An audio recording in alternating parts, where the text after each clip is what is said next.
from their own experience what war is.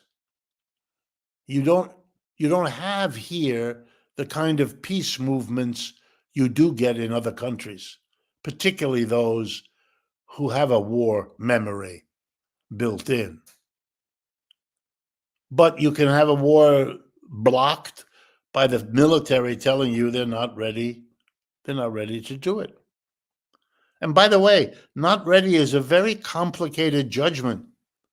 People should not be naive. It is not only about how many missiles you have or how many rounds of howitzer shells you can put into effect. It also is the military. Give me an example. When the Supreme Court killed affirmative action a few months ago, it carved out an exemption for the military. They can go ahead and do it. Why?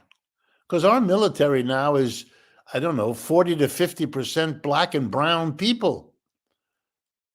If you have white supremacy emerging politically, you are creating unbelievable tension inside your military. These people are not going to work together. They're not going to trust each other.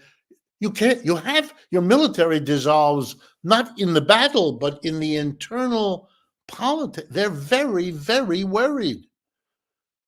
The white people the military gets come from the same communities, not all together, but heavily, that are full of white supremacy. Are they bringing that with them into an army that has not only has black and brown people in it, but is typically fighting black and brown people?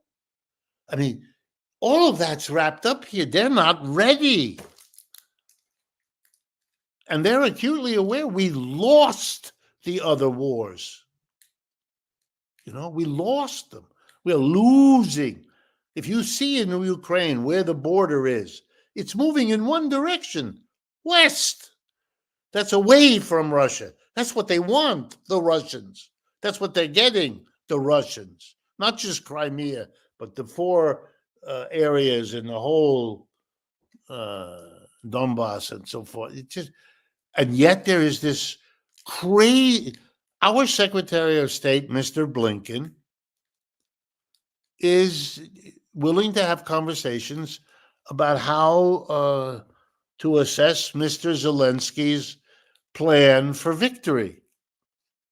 This is lunacy. This is just, okay.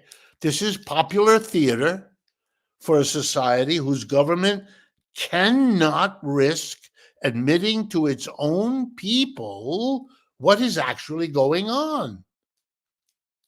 And these are all signs of decline. These are not signs of strength. That's the rationale. We have to show we're strong. You don't. You show you're weak. You just don't get it. And when you get the polling results and they show that Mr. Putin is much more popular than any politician in the West, you pretend it doesn't matter. Okay. I mean, I don't believe in polls either, but there it is. And it's been true throughout the war. No one in Russia seems to mind what Mr. Putin is doing. They think he's doing a great job. Large parts of the world do too. But then again, these are the same people who don't see the problems and think they'll go away. And again, final point repeated. When empires decline, one of the ways people cope with it is to pretend it isn't happening. That's why it's often possible to date the end of an empire, even though that's a slow process that happens usually over decades. There is something. There's that moment when, having denied it, you finally get to such an explosive moment that no denial is possible.